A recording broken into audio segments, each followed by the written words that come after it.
శ్రీమాత్రే నమః. నమస్కారం. సద్గురు జ్యోతిష్యాలయం వారి యొక్క ఆంగ్ల నూతన సంవత్సర రాశి ఫలితాల తర్వాత ఫిబ్రవరి రాశి ఫలితాలను మనం తెలుసుకోబోతున్నాం.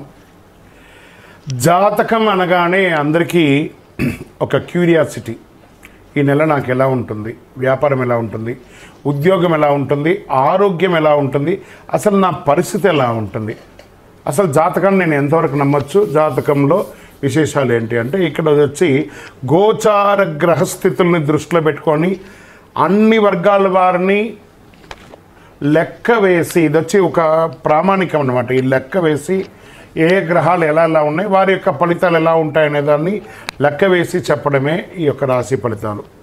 మీ యొక్క వ్యక్తిగత జాతకానికి ఇది ఒక 40% మాత్రమే వర్తిస్తుంది. మీ సంపూర్ణ జాతకం తెలుసుకోవాలి అని అనుకుంటే మీ పరిసర ప్రాంతాల్లో ఉన్నటువంటి జ్యోతిషాస్త్ర నిపుణుల్ని మీ యొక్క date of birth, time of birth, place of birth ఇచ్చి తెలుసుకోండి. మళ్ళీ చెప్తున్నాను, జ్యోతిష్యం, జాతకం అనేది పడుతున్న వర్షానికి ఒక గొడుగు మాత్రమే, కానీ జ్యోతిష్యం జీవితం కాదు. మీరు మిమ్మల్ని నమ్మండి, జ్యోతిష్యం ఆ దారిలో మీకు సపోర్ట్ చేస్తుంది. ఎవరైనా అడగాలనుకుంటున్నారు లేదా మా ద్వారానే అడగాలనుకుంటున్నారా? 21 వయసు లోపు ఉన్న వాళ్ళు అడగకూడదు, చదువుకోవాలి విద్యార్థులు. 60 వయసు దాటిన తర్వాత మీరు అన్నీ అనుభవించేశారండి, అన్నీ తెలుసు మీకు. జీవితంలో అన్ని వర్గంలో ఉన్నటువంటి వసతులు, కష్టాలు, సుఖాలు అన్నీ పొందారు కాబట్టి మీరు దైవ ప్రార్థన చేసుకోండి, మీకు అన్ని మేలుగా జరుగుతుంది. ఎవరైనా జ్యోతిష్యం తెలుసుకోవాలనుకుంటే వ్యాపారం, ఉద్యోగం, వివాహం, సంతానం, ఆరోగ్యం గురించి ఏమైనా తెలుసుకోవాలనుకుంటే అడగండి. విజయవస్తు. ముందుగా మన యొక్క టీవీ ఛానల్ ద్వారా చూస్తున్నటువంటి ప్రేక్షక మిత్రులందరికీ కూడా శుభాకాంక్షలు. చాలా చక్కగా మమ్మల్ని ఆదరిస్తున్నారు చూస్తూ, కానీ కొంచెం అట్లా like and share and subscribe చేస్తే ఎంత బాగుంటుంది కదా. మంచి విషయాలు మేము తెలుపుతున్నాము అనుకుంటున్నాం. అది మీకు ఇది మంచిది అనిపిస్తే సబ్స్క్రైబ్ చేయండి. మీతో ఒక 18 మందిని సబ్స్క్రైబ్ చేయించండి. జ్యోతిషాస్త్రరీత్యా ద్వాదశ రాశుల్లో 3వ రాశి అయినటువంటి మిథున రాశి మిత్రులారా, మీరు మృగశిరా నక్షత్రం 3, 4 పాదములు, ఆరుద్ర నక్షత్రం 1, 2, 3, 4 పాదములు, పునర్వసు నక్షత్రం 1, 2, 3 పాదాలకు జన్మించడం మీరు మిథున రాశి వారిగా పరిగణించబడుతున్నారు. ఈ ఫిబ్రవరి నెల మీకు శుభాశుభ ఫలితాలు ఎలా ఉన్నాయంటే, రాహువు మరియు శుక్రుడు ఈ నెల 10వ ఇంట్లో ఉన్నారు. శుక్రుడు మీనరాశిలో 10వ ఇంట్లో రాహుతో కలిసి ఉన్నారు. 4వ ఇంట్లో కేతువు, దశమంలో రాహు, బుధుడు 8వ ఇంట్లో, సూర్యుడు బలహీనమైన స్థితిలో ఉన్న నెలను ప్రారంభిస్తున్నాడు. ప్రియమైనటువంటి మిథున రాశి మిత్రులారా, ఎప్పుడు మీకు ఏదో ఒక టెన్షన్, ఆరోగ్యం పరంగానో లేదా సామాజిక పరమైనటువంటి ఉన్నాయి కదా, అవన్నీ కాస్త పక్కన పెట్టండి. కొంచెం ఒడిదుడుగులతో ఉంటుంది, కాదనట్లేదు, కానీ మీకు చాలా మనోధైర్యం కలిగిన వారుగా మీరు ఎదగాలి. ఈ నెలలో మీరు మీ కోపాన్ని అదుపులో ఉంచుకోవడం నేర్చుకోవాలి. మీకు మీరే ఇబ్బంది పడతారు ఆ కోపం వల్ల. ప్రభుత్వ వ్యవహారాలన్నీ కూడా ఆలస్యమయ్యే అవకాశాలు ఉన్నాయి. మీరు ఏమైనా పర్మిషన్కి పెట్టాలనుకున్నారు, మీ ఇంటి మరమ్మత్తు కోసం పర్మిషన్ పెట్టడం, ట్యాక్స్ సంబంధించిన పెట్టడం, లైసెన్స్ రెన్యువల్, ఇవన్నీ కూడా కాస్త జాప్యం అయ్యే అవకాశాలు ఉన్నాయి. కోర్టు కేసులు కాస్త మీకు నెగిటివ్గా వచ్చే అవకాశాలు కనబడుతున్నాయి. జాగ్రత్త. రాజీ ధోరణి చేసుకోండి, కాంప్రమైజ్ అయిపోండి. మీరు దేనిలోనైనా విజయం సాధించడానికి మౌనం మీకు ఉపయోగపడుతుంది. శత్రువులు తల వంచుతారు మాస ద్వితీయంలో. పరోక్షంగా కూడా మీకు లాభాలు ఉంటాయి. ఊహించని ధన ప్రవాహం మాస ద్వితీయంలో అద్భుతంగా ఉంటుంది. నెలాఖరులో సోదరులతో ఏర్పడిన చిన్న చిన్న అభిప్రాయ భేదాలన్నీ కూడా కుటుంబ సభ్యులు, అన్నదమ్ములు, అక్కచెల్లెలతో కూర్చొని మాట్లాడుకొని నెరవేర్చుకుంటారు. కుటుంబం, వివాహ ప్రయత్నాలు కలిసి వస్తాయి. ఆకస్మిక ఖర్చుల వల్ల అప్పులు చేయవలసి వస్తుంది. చిట్ ఫండ్ ద్వారా కానీ, బ్యాంక్ లోన్ ద్వారా కానీ, చేబదులుగా ద్వారా కానీ లీగల్గా తీసుకోండి, ఇబ్బంది పడకండి. బంధుమిత్రుల వల్ల ఇబ్బంది కలిగే అవకాశాలు ఉన్నాయి, కాస్త జాగ్రత్త. కొంతమందికి ఆకస్మిక అదృష్టం కలిసి వస్తుంది మాస ద్వితీయంలో. డ్రైవింగ్ చేసేటప్పుడు జాగ్రత్త, ఆరోగ్యం పట్ల శ్రద్ధ వహించాలి. ఈ పొత్తి కడుపుకు సంబంధించి మర్మాంగాల దగ్గర చిన్న చిన్న ఉపాధులు వచ్చే అవకాశాలు ఉన్నాయి, జాగ్రత్త. డ్రైవింగ్ చేసేటప్పుడు జాగ్రత్త. మీ తండ్రితో అభిప్రాయ భేదాలు కొన్ని కనబడుతున్నాయి కాబట్టి కూర్చోండి, మనకంటే పెద్దవాళ్ళు కాబట్టి వాళ్ళ కాళ్ళకు సాష్టాంగ నమస్కారం చేయండి. చేసి మీ తప్పులు ఏమైనా ఉంటే క్షమించమని చెప్పి వాళ్ళని అడగండి. పెద్దవాళ్ళు వాళ్ళు తప్పుగా వాళ్ళని భావించకుండా వాళ్ళని కూర్చోబెట్టి మాట్లాడి వాళ్ళతో కాంప్రమైజ్ అవ్వండి. సహ ఉద్యోగులతో ఉద్యోగం చేసేటప్పుడు చిన్న చిన్న స్పర్ధలు మీకు పోటీ ఇబ్బంది అయ్యి వచ్చే అవకాశాలను జాగ్రత్త పడండి. కాబట్టి అధికారుల నుండి మాస ద్వితీయంలో ప్రశంసలు పొందుతారు. కొంతమందికి పదోన్నతి కోసం మీరు పెట్టినటువంటి అప్లికేషన్స్ రానున్న నెలలో మీకు కలిసి వచ్చే అవకాశాలు ఉన్నాయి. జీతం పెంపు కోసం ప్రయత్నం చేసేవాళ్ళు, నూతనంగా ఉద్యోగం ప్రయత్నం చేసేవారికి నెల ఆఖరి శివరాత్రి తర్వాత మీకు యోగంగా ఉందని కూడా చెప్పవచ్చు. వ్యాపారస్తులకి కాస్త మధ్యస్థంగా ఉంటుంది, మందకొడిగా ఉంటుంది. తోటి వ్యాపారులతో ఇబ్బందులు వచ్చే అవకాశాలు కూడా ఉన్నాయి, జాగ్రత్త. ప్రభుత్వ లైసెన్స్ పొందడంలో ఆటంకం ఉండొచ్చు. స్త్రీలకు కుటుంబ పరిస్థితుల్లో కొంచెం ఇబ్బందులు వచ్చే అవకాశాలు ఉన్నాయి. ఉద్యోగానికి ఆఫీస్కు వెళ్ళే స్త్రీలకు కూడా చిన్నపాటి ఇబ్బందులు కనబడుతున్నాయి, జాగ్రత్త. ఆరోగ్యం పట్ల 100% శ్రద్ధ వహించాల్సిందే. విద్యార్థులకి మిశ్రమం. పోటీ పరీక్షలు గట్టిగా చదవాలండి. విద్యార్థులు బాగా చదువుకుని వృషభ రాశి వారు మీకు చక్కగా ఉండాలి, మిగతా అన్ని కూడా బాగుంటుంది. మిథున రాశి వారికి చాలా అద్భుతమైనటువంటి ఫలితాలు పొందే అవకాశం కావాలంటే బాగా చదవాలి ఈ నెల అని కూడా చెప్పచ్చు. ప్రయాణాలు చేసేటప్పుడు జాగ్రత్త. భార్యాభర్తల మధ్య చిన్న చిన్న అభిప్రాయ భేదాలు వస్తున్నాయి, దాన్ని కూడా చేసుకోండి. గోచార రీత్యా అష్టమ శని ప్రభావంతో ఉన్నారు కాబట్టి కాకులు కాస్త బెల్లం పెట్టండి. ఆరోగ్యంపై మళ్ళీ చెప్తున్నా, ఆరోగ్యమే మూడోసారి చెప్తున్నాను, ఆరోగ్యం పట్ల శ్రద్ధ వహించండి. పవిత్ర స్థలాలు సందర్శించండి. నూతన పరిశ్రమలు ఆలోచన ఉన్నవాళ్ళు కాస్త పోస్ట్పోన్ చేయండి. షేర్ మార్కెట్ మిశ్రమం. వ్యవసాయదారులకు బాగుంది.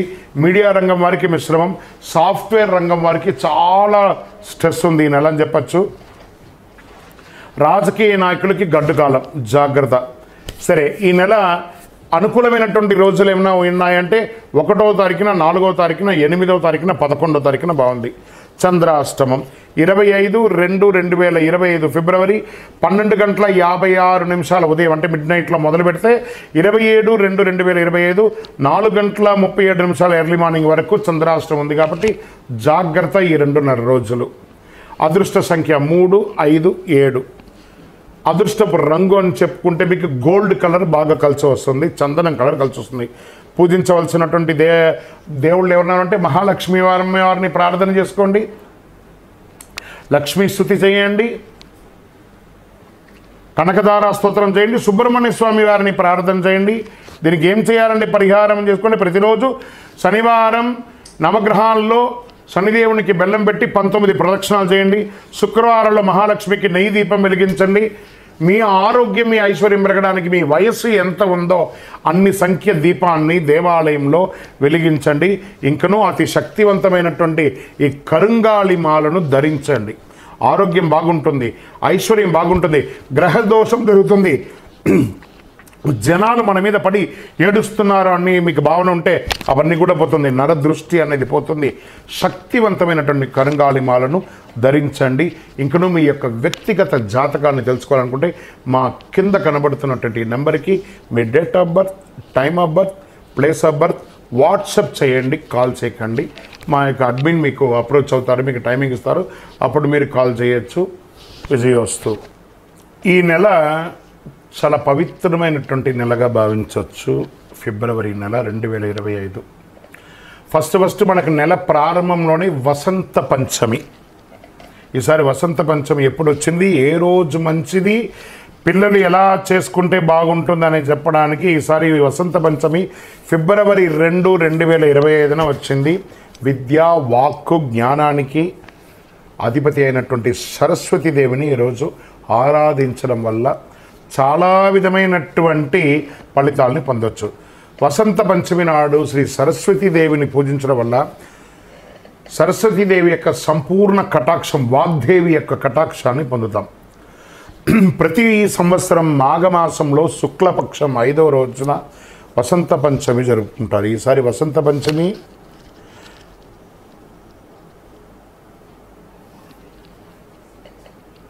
దేవి కటాక్షం పొందడానికి విద్యార్థులందరూ కూడా సామూహిక విద్యాభ్యాసం చేయడం, సరస్వతి దేవాలయాలకి వెళ్ళి దర్శనం చేసుకోవడం, సరస్వతి దేవుని పూజించడానికి అనుకూలమైనటువంటి సమయం కూడా చెప్తాను ఈసారి. ఇదేంటి వసంత పంచమిలో సమయం కూడా ఉంటుందా పూజ చేయడానికంటే? ఉంది.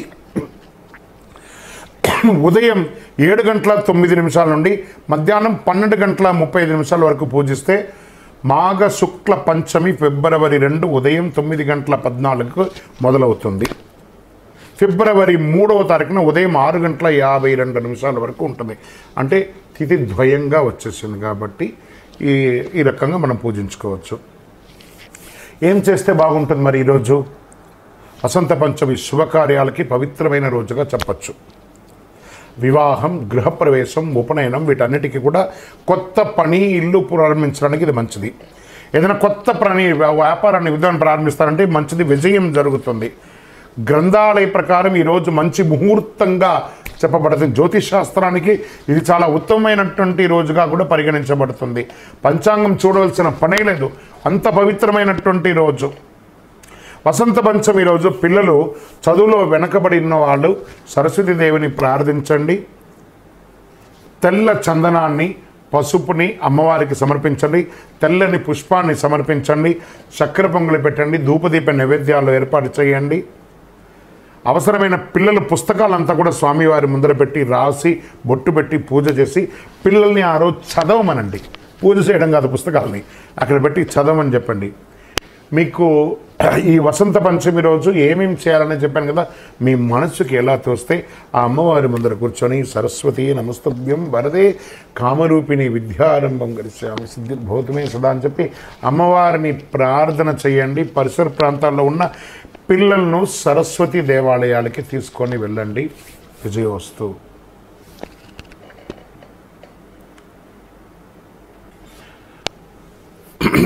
శ్రీమాత్రే నమః. రథసప్తమి 2025 ఫిబ్రవరి 4వ తారీఖున రథసప్తమి వచ్చిందండి. చాలా విశేషమైనటువంటి పర్వదినం. భూమిపైనటువంటి జీవరాశులు సుభిక్షంగా మునగాలంటే అందుకు కారణం సూర్యుడే.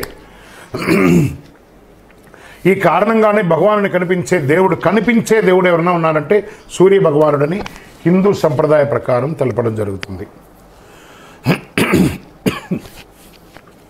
ముఖ్యంగా సూర్య జయంతి రోజు ఎక్కువ పూజిస్తారు. మాఘమాస శుక్లపక్షమ సప్తమి తిథి నాడు ఈ పర్వదినం వస్తుంది. దీన్నే రథసప్తమి అంటారు. సూర్యుడి సప్తాశ్వం 7 గుర్రాలపై దక్షిణాయనం ముగించుకొని పూర్వోత్తర దిశగా ప్రయాణం సాగిస్తూ భక్తుల యొక్క మనోగతాన్ని తెలుసుకొని ఆరోగ్యాన్ని, ఐశ్వర్యాన్ని, విజయాన్ని అందించే ఉత్తరాయణ పుణ్యకాలంగా భావించడం జరుగుతుంది.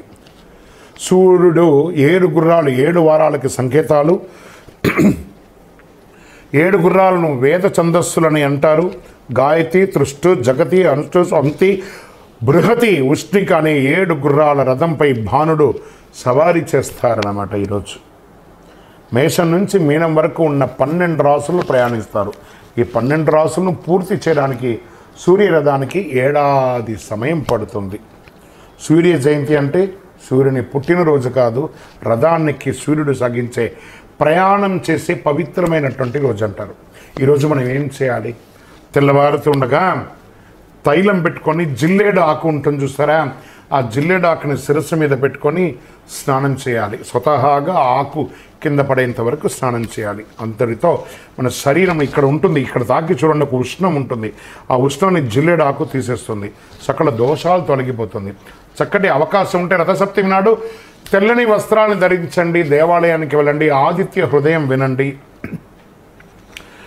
సూర్య భగవాన్ని ప్రార్థన చేయండి. అందులోనూ తిరుమల తిరుపతి దేవస్థానంలో చాలా వైభవంగా ఈ యొక్క రథసప్తమి నాడు ఏర్పాట్లు చేస్తారు. ఫిబ్రవరి 4వ తేదీ ఇక్కడ నేను ఇక్కడ ఎవిడెన్స్తో సహా చెప్తున్నాను. రథసప్తమి వేడుకలు వైభవపేతంగా నిర్వర్తించేందుకు తిరుమల తిరుపతి దేవస్థానం టీటీడీ ఏర్పాటు చేసింది. ఉదయం నుంచి సాయంత్రం వరకు స్వామివారి అన్ని వాహనాలు పురవీధుల్లో తిరుగుతుంది. ఎంత గొప్ప విశేషమైనటువంటి రోజు అంటే అంత విశేషం. ఈ రోజుల్లో కాస్త స్పైసీస్, గార్లిక్, ఆనియన్ అవన్నీ కూడా అవాయిడ్ చేసి వీలుంటే ఆ స్వామివారికి ప్రార్థన చేయండి. సూర్య నమస్కారం యోగాపరంగా సూర్య నమస్కారం చేయండి, స్నానం చేయగానే సూర్య నమస్కారం చేయండి. కలియుగ ప్రత్యక్ష దైవం సూర్యుడు. ఇంట్లో చక్కెర పొంగలి చేసి ఆ స్వామివారికి నైవేద్యం చేయండి. ఆరోగ్యంగా ఉంటారు. శరణమయ్యప్ప.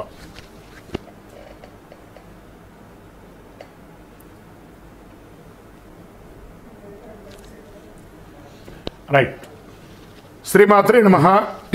ఈ నెలలో వచ్చే అతి ముఖ్యమైనటువంటి పండుగ అని చెప్పొచ్చే మహాశివరాత్రి. శివరాత్రి అనగానే మనకు కనబడేది జాగరణ, దేవాలయాలకు వెళ్ళడం. ఇది శివపార్వతుల యొక్క ముఖ్యమైనటువంటి రోజు అని చెప్పచ్చు. అంకితం చేయబడినటువంటి రోజు అని కూడా చెప్పచ్చు. ఈరోజు శివుడు మరియు శక్తి తల్లి యొక్క కలయిక యొక్క పండుగ శివరాత్రి. ప్రతి సంవత్సరం మహాశివరాత్రిని శివగౌరీలు వివాహంగా జరుపుకుంటారు. ఇది చాలా గొప్ప దినం కూడా చెప్పచ్చు. పాల్గొన మాసంలో కృష్ణపక్షం 14వ రోజు మహాశివరాత్రి వస్తుంది. ఈరోజు శివపార్వతులు పూజిస్తారు. కొంతమంది భక్తులు మహాశివుని అనంత అనుగ్రహం పొందడానికి ఉపవాసం కూడా ఉండి జాగరణ చేసి ఆ నామ సంకీర్తన కూడా చేస్తూ ఉంటారు. మహాశివరాత్రి ఈ నెల చతుర్దశి తేదీ ఫిబ్రవరి 26, 2025 ఉదయం 11:08 ప్రారంభమై 27 ఫిబ్రవరి 2025 ఉదయం 8:50 వరకు శివరాత్రి ఉంటుంది. బుధవారం నాడు మహాశివరాత్రి పర్వదినాన్ని జరుపుకుంటాం. మహాశివరాత్రి పూజ శుభముహూర్తం అని అంటే ఫిబ్రవరి 27 అర్ధరాత్రి 12:09 నుండి 12:59 వరకు నిశిత కాలంలో లింగోద్భవ కాలం అంటారు దీన్ని. ఈ సమయంలో రాత్రి మొదటి పూజ సాయంత్రం 6:19 నుండి 9:26 వరకు. రెండవ హారతి అని చెప్తే రాత్రి 9:26 12:34 వరకు. 26, 27 కలిపెళ్ళ. రాత్రి మూడో జామ పూజ అంటే 12:34 నుంచి 3:44 ఉదయం 27వ తారీఖున అర్ధరాత్రి 27 ఉదయం అని కూడా చెప్పచ్చు. నాలుగో జామ పూజ అంటే 3:41 నుండి 6:40 వరకు ఉదయం 27 వరకు ఉంటుంది. ఇప్పుడు ఈ సమయాల్లో అభిషేకాలు, మహన్యాస ఏకాదశ పూర్వక రుద్రాభిషేకాలన్నీ కూడా చేస్తూ ఉంటారనమాట. 27ను ఉపవాస దీక్ష కూడా ముగిస్తుంది. ఈ సమయంలో సినిమాలు చూసుకుంటూ అలా తిరుగుతూ కాదట, శివనామస్మరణ చేయండి. ఓం నమశివాయ అనే మంత్రాన్ని పారాయణం చేయండి. అనుగ్రహ వర్షాన్ని కురిపిస్తాడు. అన్ని చోట్ల చండీ హోమాలు జరుగుతాయి, అభిషేకాలు జరుగుతాయి. పాల్గొనండి, వెళ్ళి చక్కగా. ఎంత పుణ్యం అంటే ఆ యొక్క బిల్వాష్టకం చేయండి. ఎన్ని అవకాశం ఉంటే ఒక శివ దర్శనానికి వెళ్ళండి, దేవాలయాలకు వెళ్ళండి. 10 మందికి ఫ్రూట్స్ అంతా కూడా పంచండి, సేవలు చేయండి, మంచినీళ్ళు ఇవ్వండి, మంచి మంచి పనులు చేయండి. శివరాత్రి శివనామస్మరణతో అందరూ మారుమోగిపోవాలి. విజయోస్తు. శ్రీమాత్రే నమః. చాలామందికి మధ్యకాలంలో అన్ని ఛానల్స్లోనూ అన్ని పేపర్లోనూ ఈ కరుంగాళిమాల గురించి చెప్తున్నారు. కరుంగాళిమాల ఏంటి? ఇది వచ్చి జమ్మి వృక్షం అనమాట, జమ్మి చెట్టు. ఈ 90 సంవత్సరాల వరకు ఇది జమ్మి చెట్టుగా ఉంటుంది. ఆ బరువుకి ఆ చెట్టు కింద పడిపోతుంది. కానీ 90 సంవత్సరాల తర్వాత అది నిలబడిందంటే కరుంగాలిగా పరివర్తన చెంది 140 సంవత్సరాల తర్వాత ఈ యొక్క చెట్టు ఇలా ఉంటుంది. ఇది వేసుకోవడం వల్ల పరిపూర్ణమైనటువంటి ఆరోగ్యవంతులుగా ఉంటారు, దిగ్విజయం పొందుతారు, ఐశ్వర్యవంతులుగా ఉంటారు. మీరు చూడండి, పెద్ద పెద్ద సెలబ్రిటీస్ అందరూ దీన్ని వేసుకొని ఎందుకు ఇంత బాగున్నారు అని అంటే వాళ్ళు ఆ విజయాన్ని యొక్క రహస్యాన్ని తెలుసుకొని చేస్తున్నారు. ఎందుకు మనం కూడా చేయకూడదు? ఈ కరుంగాళి మాలను ధరించడం వల్ల ఆరోగ్యం ఫస్ట్, అన్ని చక్రాస్ యాక్టివేట్ అవుతుంది. ఫస్ట్ నర దృష్టి పోతుంది, ఏ విధమైనటువంటి ఆటంకాలు ఉన్నా తొలగుతాయి. ఐశ్వర్యానికి చిహ్నం లక్ష్మీదేవి యొక్క నివాసంగా చెప్పబడింది ఈ యొక్క కరుంగాళిమాల. ఈ కరుంగాళిమాల 108గా ఉంటుంది, 54గా ఉంటుంది. ఎన్ని రకాలుగా కావాలంటే కూడా అన్ని రకాలుగా ఉంటుంది. ఇది బ్రేస్లెట్ గాను, మాలగాను, లేదా కారులో పెట్టుకునే త్రిశూలంగాను, శూలంగాను, ఇంటిలో పెట్టుకునే పూజించదగ్గ త్రిశూలంగాను, శూలంగాను, కుబేర యంత్రంగాను, విగ్రహాలుగాను కరుంగాళిలో తయారైంది. దీన్ని అందరూ పొందాలనుకున్న వాళ్ళు పొందండి. నిజంగానే కలిలో ఇదొక వరప్రసాదం అని కూడా చెప్పచ్చు. దిగ్విజయం పొందండి. ఏదో ఒక దేవాలయం యొక్క వ్యక్తిగతమైనటువంటి ఇది కాదండి, ఇది ఎక్కడ పడితే అక్కడ తయారు చేస్తూ ఉంటుంది. వెస్టర్న్ ఘాట్స్లలో ఇది తయారవుతుంది. కాబట్టి చక్కగా మన యొక్క సంస్థ ద్వారా ల్యాబ్ టెస్ట్ చేసి 48 రోజులు పూజ చేసి మీకు అందించడానికి సిద్ధంగా ఉంది. మా నంబర్కి మీరు కాంటాక్ట్ అయితే తప్పకుండా ఈ కరుంగాళి మాలను మీకు పోస్ట్ ద్వారా పంపిస్తాం, లేదా మీరే స్వయంగా వచ్చి కూడా తీసుకోవచ్చు. కరుంగాళి మాల కలియుగంలో ఒక ప్రత్యక్ష ప్రసాదం. విజయోస్తు. శ్రీమాత్రే నమః. స్వామియే శరణమయ్యప్ప. అందరికీ అయ్యప్ప స్వామి వారి యొక్క విశిష్టతలంతా కూడా మనం గత కొన్ని నెలలుగా చెప్పుకుంటూ వచ్చాం కదా. శబరిమలలో ఈ సంవత్సరం చాలా అద్భుతమైనటువంటి పూజలన్నీ కూడా జరిగింది. ఏ విధమైనటువంటి ఇబ్బంది కూడా జరిగింది. మీ అందరికీ ఇది ఒక ఆహ్వానంగా పలుకుతున్నాం. తిరుపతికి దర్శనానికి వెళ్ళే ప్రతి ఒక్కళ్ళు కూడాను రైల్వే స్టేషన్ నుండి బస్టాండ్ నుండి 3 కిలోమీటర్ దూరంలో ఉన్నటువంటి అయ్యప్ప స్వామి వారి 18 అవతారముల దేవాలయం. ఇది ప్రపంచంలోనే మొట్టమొదటి దేవాలయం అండి. అయ్యప్ప స్వామి బ్రహ్మచారిగా శబరిమలలో ఉన్న అయ్యప్ప ఒక అవతారమే, కానీ అంతకుముందు ఉన్నటువంటి 17 అవతారాలను బ్రహ్మశ్రీ డాక్టర్ చంద్రమౌళి గురుస్వామి గారు రీసెర్చ్ చేసి 2016 నవంబర్ 9 నాడు ప్రతిష్ఠ చేసి సమాజానికి అంకితం ఇచ్చారు. మాల వేసుకున్న ప్రతి భక్తులు లేదా ప్రతి భక్తులు కూడా ప్రపంచంలో చూడవలసినటువంటి ఒక అద్భుతమైనటువంటి క్షేత్రం. 27 దేవాలయాలు ఒకటే ప్రాంగణంలో ఉంటుంది, 18 అవతారాలుగా. రండి, దర్శనం చేసుకోండి. మరియు అతి త్వరలో అశ్విని పర్యంతం రేవతి అభిజిత్ నక్షత్రాలకు 28 నక్షత్రాలకు ప్రపంచంలో ఎక్కడ లేదు మన దేవాలయంలో ఆ నక్షత్ర దేవాలయాన్ని నిర్మించబోతున్నాం. ఏ నక్షత్రానికి ఆ నక్షత్రం ప్రదక్షిణం చేసుకోవచ్చు. అతి త్వరలో ఆ యొక్క ఫొటోస్తో సహా అవన్నీ కూడా మీకు పెట్టడం జరుగుతుంది. 28 దేవాలయాలుగా దాన్ని కట్టబోతున్నాం.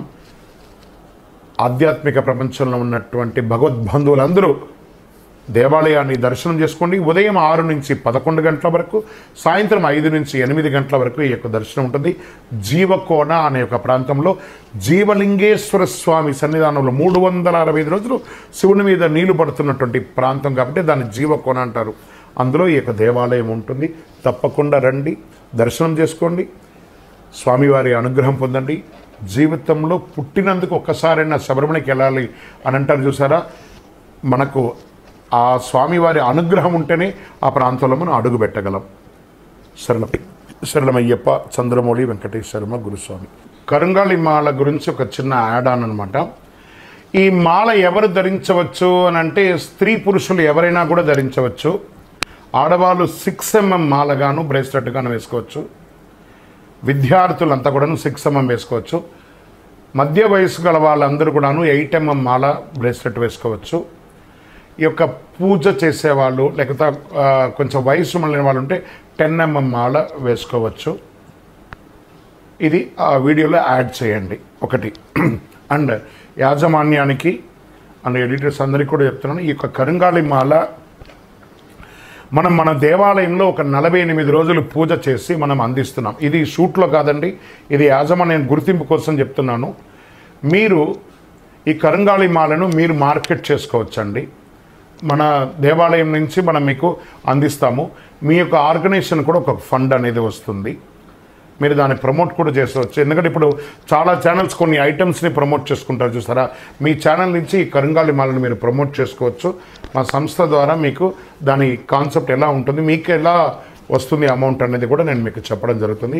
This is for personally yours, not for public. శరణమయ్యప్ప. ఈ కరుంగాళి మాల ధరించడానికి నియమాలు ఏమైనా ఉంటే పడుకునేటప్పుడు ఇప్పేయాలి. ఈ మాల ధరించినప్పుడు నాన్ వెజ్ తినకూడదు. ఇది ఒకటి తప్ప వేరే ఏమీ లేదు. అద్భుతంగా వేసుకోవచ్చు.